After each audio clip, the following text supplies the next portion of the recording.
Assalomu alaykum, hurmatli talabalar. Demak, bugun 11-mavzu. Ekranni ko'ryapsiz degan umiddaman. Prezentatsiya ko'rindimi, hurmatli talabalar? Ko'rindi. Matematik statistika elementlari 11-ma'ruza. Demak, ehtimollar nazariyasi va matematik statistika qismi, iqtisodiy matematika fanimizni ehtimollar nazariyasi qismini tugatdim. Bugun siz bilan ehtimollar nazariyasi qismini boshlaymiz, hurmatli talabalar. Demak, ehtimollar deb emas, matematik statistika qismini, uzr. Matematik statistika qismini boshlaymiz. Demak, nima ekan? Ommaviy yoki bo'lmasa yalpi desa ham bo'ladi. Tasodifiy hodisalar bo'ysunadigan qonuniyatlarni aniqlash, ya'ni o'rganish, statistik ma'lumotlarni kuzatish natijalarini o'rganishga asoslanar ekan, hurmatli talabalar. Ya'ni biz avval ehtimollar nazariyasi qismida bashorat qilgan bo'lsak, ana endi matematik statistika qismimizda esa buni tahlil qilamiz.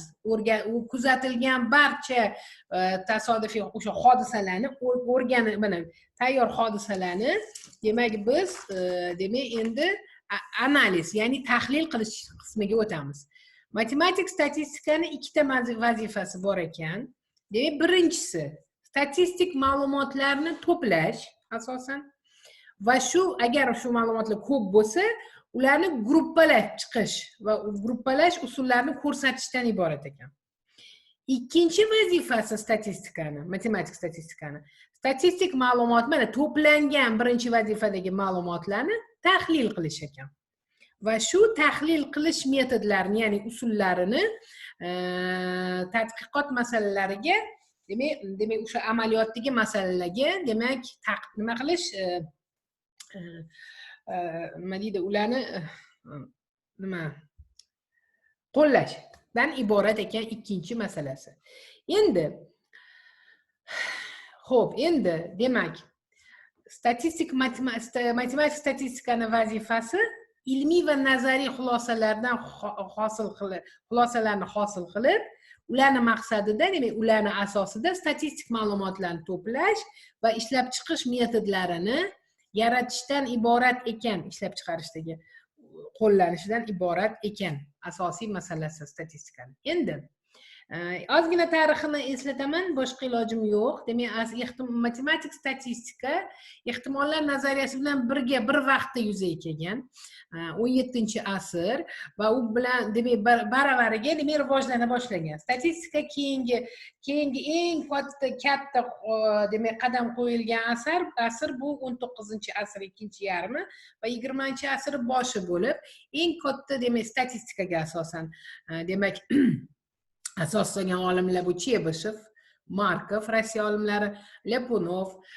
va demak Gauss, Ketlik, Galton, Pearson, bular endi o'sha Yevropa olimlari, o'shalarning nomlari bilan bog'liq ekan. 20-asrda statistikaga demak o'zimizni demak postsovet respublikasi, demak Rossiyadagi Romanovskiy, Slutsky, Kolmogorov va Smirnov, shuningdek demak ingliz olimlar Student, Fisher, Pearson hamda Amerika olimlari demak Neyman, Valtlar demak rosa katta hissa qo'shgan, katta ish qilib ketgan olimlar mana shular jumlasidandir. Demak, o'zimiz o'zbek olimlari nimaga yo'q deyishingiz mumkin? Yo'q, bor.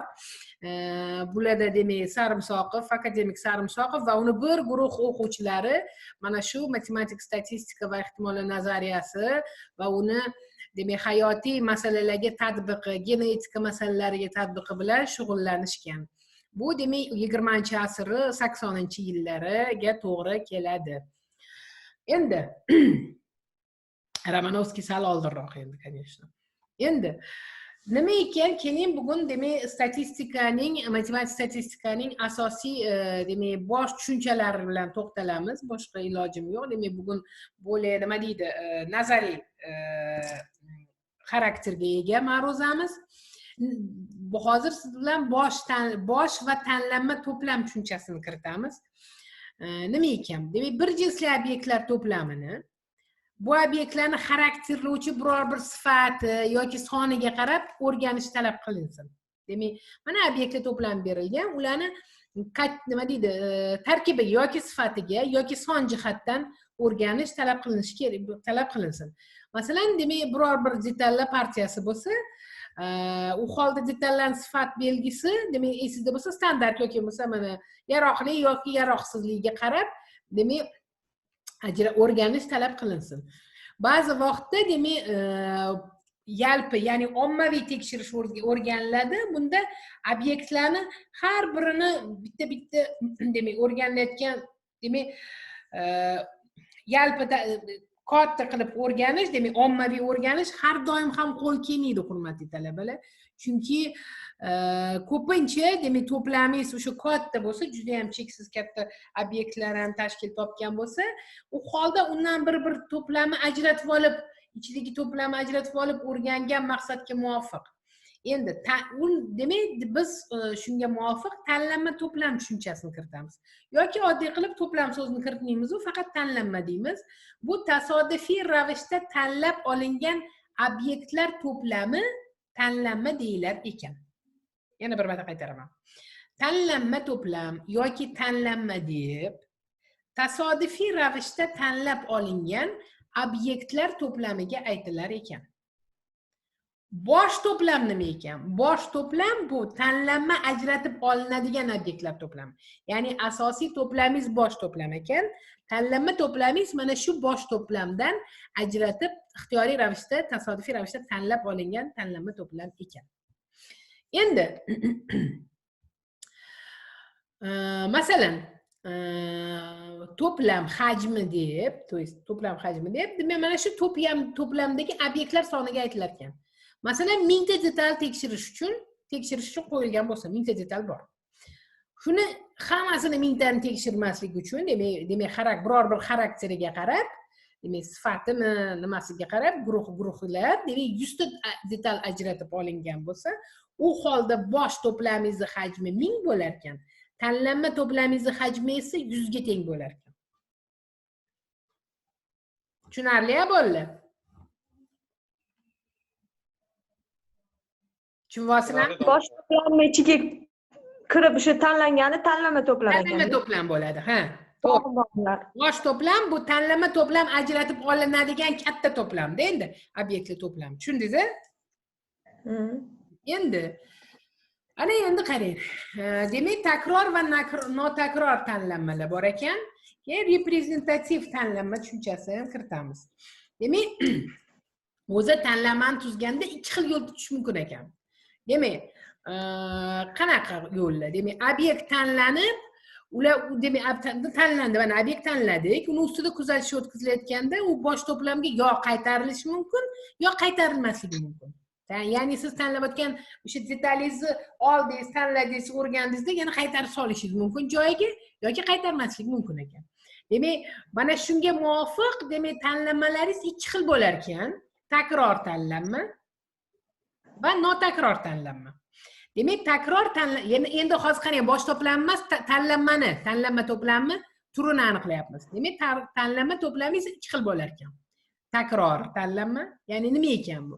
Shunday tanlanma ekanki, bunda olingan obyekt keyingisini olishdan oldin bosh to'plamga yana qaytarib solinar ekan, qaytarilar ekan. Va notakror tanlanma.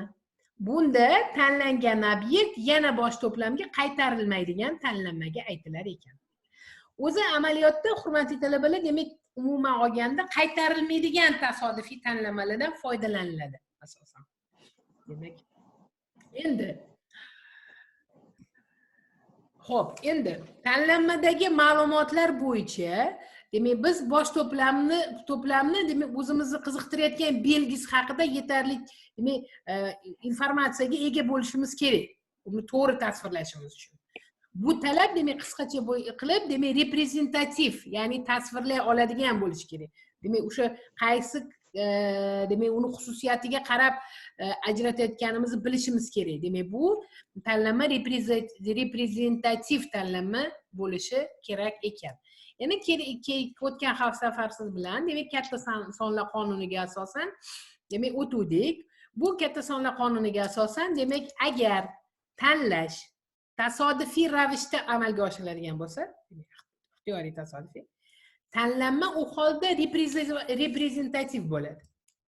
Agar bosh to'plam barcha obyektlarining tanlanmaga tushish ehtimollari bir xil bo'lsa, demak, agar bosh to'plam barcha obyektlarini tanlanmaga tushish ehtimoli bir xil bo'lsa, mana bosh to'plamingizni qaysi obyektini olmang, tanlanmaga tushish ixtiyoriy obyekti uchun ehtimoli bir xil bo'lsa, tanlanma har bir obyektda tasodifiy tanlangan bo'lar ekan. Endi agar bosh to'plamni hajmi yetarlicha katta bo'lib, juda ham katta bo'lib, tanlanma bu to'plamni uncha katta bo'lmagan qismini tashkil qilsa, demak kichkina qismini tashkil qilsa, u holda takror va mana qarang, bosh to'plamingiz juda ham katta, tanlab olgan obyektlaringiz kichkina bo'lsin. Unaqa katta emas. U holda hurmatli talabalar, takror bilan notakror tanlamalar orasidagi farq yo'qolib ketar ekan. Ya'ni avvalgi o'tgan safargi limit teoremalarimizga ko'ra, o'sha Chebyshev teoremasi ko'rgan demak limit teoremalarimizga ko'ra, cheksiz bosh to'plam qaralar ekan va tanlanmani hajmi esa chekli bo'lsa, bu farq umuman nolga aylanar ekan, yo'q bo'lib ketar ekan. Endi amaliyotda hurmatli, demak, qanaqa tanlash usullari bor ekan? Keling, tanlash usullari ustida demak gap yuritaylik. Demak, ikkita turga bo'linar ekan tanlash usullari. Birinchi tur bu bosh to'plamni tanlash usuli qismlarga ajratishni talab qilmaydigan tanlash. Ikkinchisi bosh to'plamni qismlarga ajratilgandan keyin tanlash. Demak, birinchisiga, demak, qismlarga ajratish talab qilmaydigan tanlash ikki xilga ajratilar ekan. Oddiy, qaytarilmaydigan tasodifiy tanlash va ikkinchisi oddiy qaytariladigan tasodifiy tanlash. Ikkinchi gruppamiz bosh to'plamni qismlarga ajratib, undan keyin tanlaydiganlarimiz 3 xilga bo'linar ekan. Bu tipik tanlash, mexanik tanlash va seriyali tanlash usullari ekan. Ana endi qarang, bosh to'plamdan agar elementlar bittalab olinadigan tanlash, bitta olsangiz elementlarni, bu oddiy tasodifiy tanlash deyilar ekan. Masalan, oddiy tanlash qanaqa bo'lishi mumkin? Masalan, enta hajmli bosh to'plamdan katta enta hajmi n bo'lsin, katta n, kichkina enta obyekt tanlash qanaqa qilinadi? Qarang, kartochka olaman, ularni birdan n gacha nomerlayman va yaxshilab aralashtiraman. Tavakkaliga bitta kartochka olaman va shu kartochka bilan demak bir xil nomerli obyekt tekshiraman. Demak, kartochkalarni nomerlab olib, shu nomerli obyekt tekshiraman. Keyin kartochkani qaytarib joyiga solaman va protsessni yana davom ettiraveraman. Aralashtirib, xuddi shunaqa ikkinchisini olaman yana va hokazo. Demak, mana shuni n marta bajaraman. Natijada, hurmatli talabalar, n hajmli oddiy takroriy tasodifiy tanlama hosil bo'lar ekan. Agar mana shu olingan kartochkalaringiz qaytarib solinmasa, u holda tanlamangiz notakror tasodifiy tanlanma deyilar ekan. Endi qarang. Tipik tanlash nima ekan? Tipik tanlash deganda shunday tanlashga aytilar ekanki, bunda obyektlar butun bosh to'plamdan emas, balki uni tipik qismlardan, tipiga qarab ajratilar ekan. Tipik qismlardan ajratib olinar ekan. Masalan, detallar bir nechta stanokda tayyorlanayotgan bo'lsin. Bir nechta stanokda detal tayyorlayapmiz sexda. Demak, u holda tanlash barcha detallar to'plamidan emas, umumiy to'plam. Har bir stanokka ichidan mahsulot tanlab olsak, demak, uni turiga qarab tanlayapmiz-da. Tipik tanlash, demak, mana shunaqa bo'lar ekan. Mexanik tanlash nima ekan? Mexanik tanlash deganda, demak, bosh to'plamdan tanlanmaga nechta obyekt kirishi lozim bo'lsa, shuncha gruppaga mexanik ravishda ajratilar ekan. Va har bir gruppadan, demak, obyekt tanlanar ekan. Endi mana qarang, masalan, stanokda tayyorlangan detallarning 20% dan ajratib olish kerak bo'lsa. Birorta stanokda tayyorlangan mana detal tayyorlayapti, demak 20% ni ajratib olish kerak. U holda har bir 5-detal olinadi 20% bo'lgandan keyin, to'g'rimi?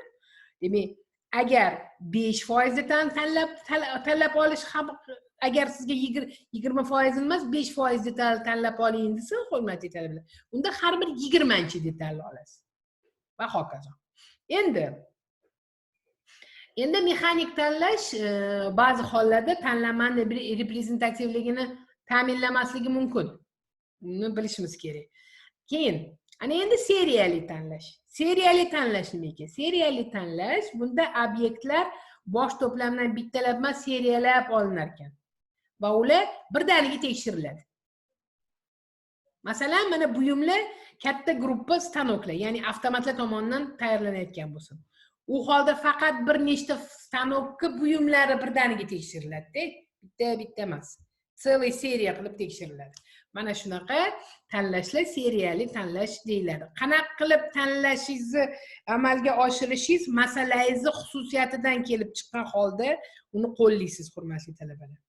Demak, amaliyotda, demak, aralash tanlashdan foydalanish ham juda ham qulay keladi. Umuman aralashtirib, o'sha seriyali ham, mexanik ham masalan xususiyatiga qarab, demak, shunaqa ko'pincha shu aralash tanlash qo'llaniladi amaliyotda. Endi tanlanmaning statistik taqsimotiga kelaylik. Endi mana masalan bosh to'plam bor. Bosh to'plamdan tanlanma olganmiz. Bunda qarang, x1 qiymat n1 marta, x2 qiymat n2 marta kuzatilgan bo'lsin. X va hokazo x n qimmat, n xm deylik, m qiymat nm marta kuzatilgan bo'lsin. Mana bu kuzatilayotgan, mana bu bular nima, demak mana n1, n2 va hokazo nm laringiz yig'indisi o'sha tanlanmani hajmiga teng bo'lsa n ga. Kuzatilgan x, y qiymatlar variantalar deyilar ekan, hurmatli talabalar. Variantalarni ortib borish tartibda yozilgan ketma-ketligi esa variatsion qator deyilar ekan. Kuzatishlar sonini, demak, mana bu chastota bularingiz, n, mana n1, n2 va hokazo bularingiz chastota. Mana shularni sonini tanlanmaning umumiy hajmiga bo'lsangiz, mana shuni, demak, variantani nisbiy chastotasi kelib chiqar ekan. WE. NE, demak, yana bir marta aytyapman. Demak, o'sha variantani kuzatishlar sonini NE, masalan, x1 ni n1 marta ko'rdingiz deylik. n1 ni jami tanlanmani hajmiga, mana bu hajmiga bo'lsangiz, mana shu x1 qiymatning variantaning nisbiy chastotasini hosil qilasiz. Va hokazo x2 uchun ham, xn uchun ham shu o'rinli ekan. Ana endi tanlanmaning statistik taqsimoti nima ekan? Tanlanmaning statistik taqsimoti deb variantalar va ularga mos bo'lgan chastotalar yoki bo'lmasa nisbiy chastotalar ro'yxatiga aytilar ekan. Esingizda bo'lsa, avvalgi ma'ruzalarda siz bilan diskret tasodifiy miqdorning taqsimot qonunini bergandik. Nima edi? Tasodifiy miqdori mumkin bo'lgan qiymatlarini uni mos ehtimollardan tuzilgan qatorga aytilar edi, to'g'rimi? Jadvalga. Bu yerda esa tanlanmaning mana shu variantalarini unga mos bo'lgan nisbiy chastotalardan tuzilgan ro'yxatga tanlanmaning statistik taqsimoti deyilar ekan. Endi statistik taqsimot intervallar va ularga tegishli chastotalar ketma-ketligida ham berilishi mumkin. Faqat imенно son qiymat bo'lishi shart emas. Demak, interval va unga mos bo'lgan chastotalar ko'rinishda ham berilishi mumkin ekan. Endi ana masalan misol ko'raylik mana. Mana hajmini mana bu variant mana berilgan bo'lsin taqsimotimiz mana. Demak, x, y variantalarimiz n, ularning chastotasi. Prosta chastotasi. Hozir nisbiy chastotasini topib chiqamiz. Demak, biz nisbiy chastotalar taqsimotini tuzishimiz kerak mana shu tanlanmaning taqsimotidan. Demak, x, y qiymat 2 bo'lganda 3 marta takrorlanadi, 3 marta kuzatilar ekan. 6 qiymat bo'lganda 10 marta kuzatilar ekan, 12 qiymat bo'lganda 7 marta kuzatilar ekan. Oldin, demak, tanlanmani hajmini topib olaylik. Hajmimiz nechiga teng, hurmatli talabalar? Qarang, 2 qo'shuv 6 qo'shuv 12, 20 ekan. Tanlanmani hajmi mana x, y'larimni yig'ib chiqsam 20 ga teng ekan.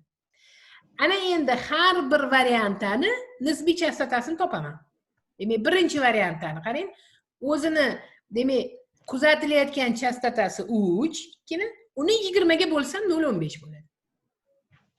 6 kuzatilayotgan chastotam 10, jami hajmiga bo'lsam 0,50. 12 demak 12 ni 7 marta ko'ray, 7 marta demak nima kuzatyapman, uni 20 bo'lsam 0,35. Haqiqatda mana endi demak nisbiy chastota taqsimotini yozaman, qarang. X ila 2 0,15 chastota bilan nisbiy chastotasi, 6 qiymat 0,5 nisbiy chastotasi, 12 qiymatni 0,35 nisbiy chastotasi. Tekshirish uchun mana bularingizni nisbiy chastotalaringiz yig'indisi bu yerda ham hurmatli talabalar birga teng bo'lishi zarur ekan. Endi xo'p, darash ketdim. Ana endi siz bilan taqsimotning empirik funksiyasi degan tushunchani beraylik. Demak, qarang. Aytaylik x son berilgan belgi x son, demak belgi chastotalar statistik taqsimoti berilgan bo'lsin. Demak, statistik taqsimotimiz bor. Quyidagicha belgilashdan kiritamiz, hurmatli talabalar. N indeksida x deb, mana bu belgini x dan kichik qiymati kuzatilgan kuzatishlar sonini belgilaymiz. N esa kuzatishlarning umumiy soni, ya'ni tanlanmaning hajmi. Demak, x ning x dan kichik qiymatlarni qabul qilish hodisasi nisbiy chastotasi, avval esingizda bo'lsa, x ning x dan kichik qiymatlarni qabul qilish ehtimoli berilgan taqsimotning, berilgan tasodif miqdorning integral funksiyasi yoki bo'lmasam taqsimot funksiyasi der edik. Ana bu yerda esa x ni x dan kichik hodisasining nisbiy chastotasi deb nx taqsim n ga aytilar ekan. Agar x o'zgarsa, umuman aytganda nisbiy chastota ham o'zgarar ekan. Ya'ni mana bu nx taqsim n nisbiy chastota x funksiyasi ekan, hurmatli talabalar. Bu empirik funksiya, demak bu funksiya demak empirik yo'l bilan, ya'ni tajriba yo'li degani. Yo'l bilan topiladigan bo'lgani uchun ham, demak tajriba orqali topiladigan bo'lgani uchun ham, demak uni nomi empirik funksiya deyilar ekan. Ana endi umumlashtirib, yuqorida bergan ta'rifimni keltiraman. Qarang. Taqsimotning empirik funksiyasi deb yoki bo'lmasa tanlanmaning taqsimot funksiyasi ham bo'ladi. Har bir x qiymat uchun mana bu yerda kichik qolib ketibdi. X kichik x hodisaning ehtimolini aniqlaydigan f yulduzcha x funksiyaga aytilar ekan. Ya'ni ta'rifga ko'ra f yulduzcha x nx taqsim n ga teng bo'lar ekan. Mana taqsimotning empirik funksiyasi ta'rif bo'yicha mana shu tenglikka teng ekan, hurmatli talabalar. Endi bu yerda nximiz x dan kichik variantlar soni, n esa tanlanmaning hajmi ekan. Ya'ni, masalan qarang, f yulduzcha x2 ni topish uchun x2 dan kichik variantlar sonini tanlanmaning hajmiga bo'lar ekanmiz. Demak, n x2 taqsim n. Demak, bosh to'plam taqsimotini fx integral funksiyasini tanlanma taqsimot funksiyasini empirik funksiyasidan farq qiladigan bo'lsak, demak, taqsimotni nazariy funksiyasi deyiladi ekan. Bu boshidagi fx1 demak tasodifiy miqdorimizni integral funksiyasi.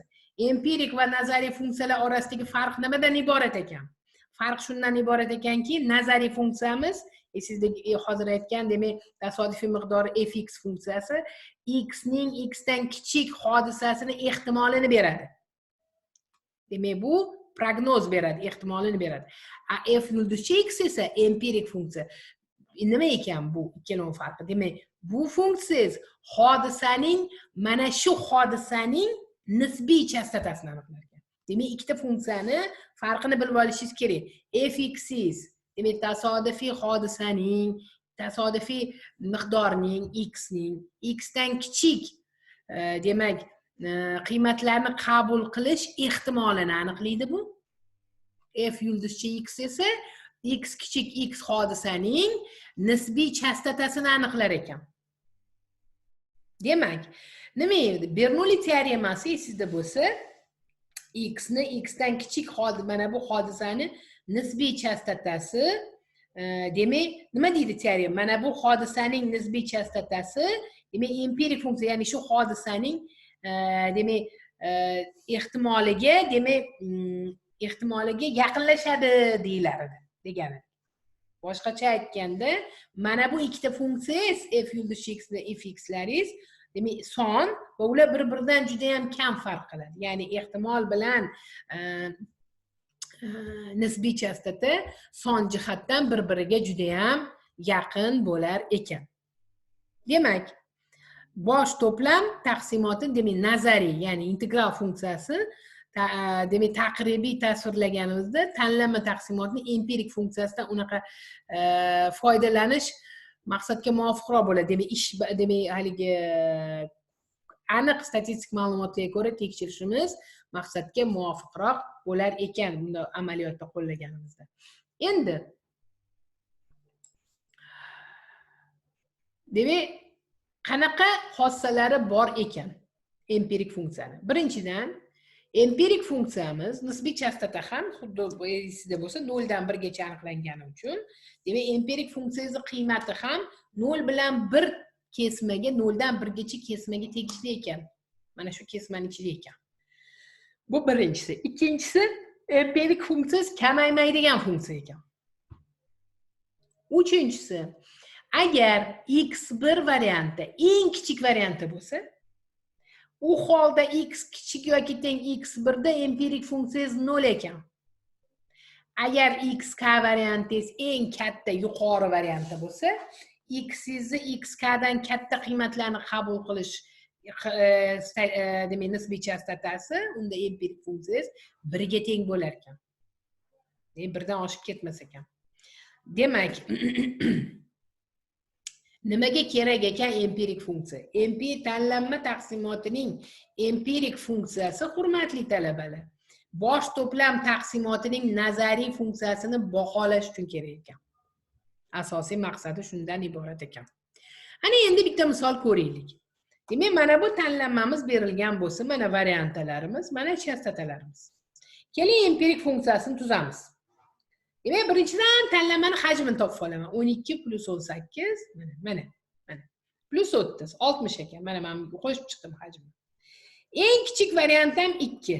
Demak, x'im 2 dan kichik yoki teng bo'lganda empirik funksiyam 0. Hozir aytdim mana xossa. Ana endi 2 dan, mana 6 dan kichkina desam, demak 2 dan 6 dan mana 6 da ikkinchisi. Demak 2 dan 6 gacha mana bu qiymatni ko'raman. Necha marta kuzatilyapti mana bu yerda? 6 gacha. 6 gacha 12 marta kuzatilyapti. Mana buni olmaysiz. Demak, uni nimasi? Chastotasi 12 taqsim 60. Men 0.2 ga teng ekan empirik funksiyasi. Ana endi x'ingiz 10 dan kichkina qiymatni qabul qilsa, demak 12 qo'shib 18 bo'ladi. Bu nechi bo'ladi? 30 taqsim 60 mana empirik funksiya. Va x'im 10 va undan katta variantini qabul qilsa, demak qarang mana 12, 18 qo'shib 30, 60 taqsim 60, bu ham 1 ga teng bo'lar ekan. Ana endi empirik funksiyani yuqorida hisoblashdan yozib chiqaman. X kichik yoki teng 2 da 0, 2 dan 6 gacha 0.2 mana. 6 dan 10 gacha 0.5 va 10 dan katta bo'lganda 1 ga teng ekan. Mana bizni empirik funksiyamiz. Tuzib oldik. Ana endi buni grafikini chizaman. Grafik ko'rsangiz, demak bu zinasimon mana bunaqa grafik bo'ladi. 2 dan 6 gacha mana 0.2, 2 gacha 0, mana buni qora qilib qo'yish kerak. 2 dan 6 gacha 0.2, 6 dan 10 gacha 0.5, jami eng kattasi 1 va 10 dan yog'iga mana buni uzunroq qilib qo'yasiz, 1 ga teng bo'ladi. Mana grafiki chizib oldik. Qiyin emas. Ana endi siz bilan demak poligon va gistogramma nima ekan? Demak, chastotalar poligoni deb, hurmatli talabalar, kesmada demak sonlar o'qida desangiz ham bo'ladi. x1 va n1 xuddi haligi ko'rgan x qiymati qabul qilishi mumkin bo'lgan mana variantlar bilan unga mos chastotalarni olamanda, mana shu nuqtalarni belgilayman son demak koordinat tekisligida. xlarim ox o'qiga joylashtiraman, y o'qiga n variantlarni joylashtiraman. Va mana shu nuqtalarni tutashtirishidan hosil bo'lgan siniq chiziq poligon deyilar ekan. Ya'ni poligon berilgan variantingiz va uni uchratish, uni ko'rish, demak uchratish, demak chastotalardan iborat, demak nuqtalardan iborat siniq chiziqqa demak poligondir ekanmiz. A вот nisbiy chastotalar poligoni nima ekan? U x1 va w1, ya'ni x varianti va uni mana bu tuzib oldik-ku hali mana x varianti va uni qabul qilish nisbiy chastotalari bu nisbiy chastotalar poligoni deyilar ekan. Bunda demak x o'qiga siz x qiymatlarini variantlarini qo'yasiz, y o'qiga esa nisbiy chastotalaringizni qo'yib chiqar ekansiz. Masalan mana keling nisbiy chastotalar poligonni olaylik. Mana x 1,5 mana 1,5 da 0,1, mana bu w maksimalni qiymati 1. Nisbiy chastotangiz 0 dan 1 gacha x ixtiyoriy. Demak 1,5 da mana 0,1, 3,5 mana 2, 3,5 mana 3,5 da 0,2, 5,5 mana 5,5 da demak chiqasizda 0,4 va 7,5 da mana 7,5 da 0,3 va mana shuni birlashtirib chiqsangiz bu nisbiy chastotalar poligoni deyilar ekan, hurmatli talabalar. Ana endi uzluksiz bo'lgan holda gistogrammani yasash demak maqsadga muvofiq bo'ladi. Nima ekan gistogramma? Chastotalar gistogrammasi deb asoslari h uzunlikdagi intervallar, balandliklari esa ni taqsim n chastotalarga ega bo'lgan bu chastota zichligi to'g'ri to'rtburchaklardan iborat pog'onaviy figuraga aytilar ekan gistogramma. Demak, uni gistogrammani yasash uchun absisi o'qiga demak qismiy intervallarni joylaysiz.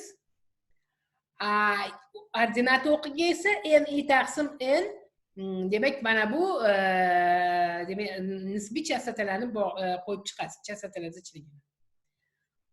Endi qismiy ixtiyoriy qismiy to'rtburchakning yuzi mana bu h, demak bu uzunligi nimani to'rtburchagingizni, mana bu chastotaga ni taqsim h ko'paytmasi, ya'ni ni ga teng bo'lar ekan.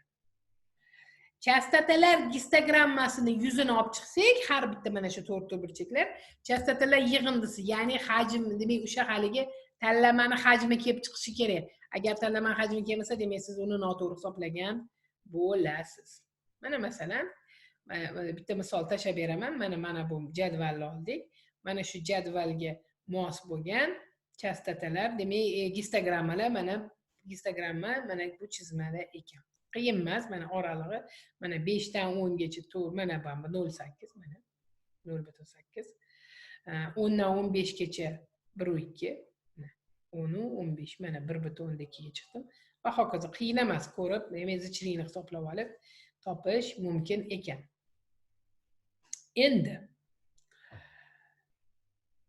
xo'p, savollar bormi yo'qmi? Demak sizga mana shuni hozir mana sizga demak uy ishiga demak 3 ta masala berib qo'ydim oxirida, mana 1 2 3 mana shu masalalarni yechib ko'rasiz. Tayyor bugungi qilgan masala, bugun ko'rgan 3 ta masalaga mos bo'lgan 3 ta masala tashlab qo'ydim. Demak siz demak mana shu birinchisida taqsimotning empirik funksiyasini grafikini yasaysiz, funksiyani o'zini tuzib olasiz oldin. Keyingisida taqsimot chastotalari va nisbiy chastotalarni poligonini yasaysiz, tuzib olib, va uchinchisida demak gistogrammani yasaysiz. Savollar bormi, hurmatli talabalar? Yo'q, hozircha. Demak, qarang, bugungi ma'ruzadan nimani bildik? Matematik statistikani elementlari. Bosh to'plam nima? Tanlama to'plam nima? Takror va notakror tanlamalar nima? Reprezentativ tanlama nima? Qanaqa usullar bor tanlash usullari?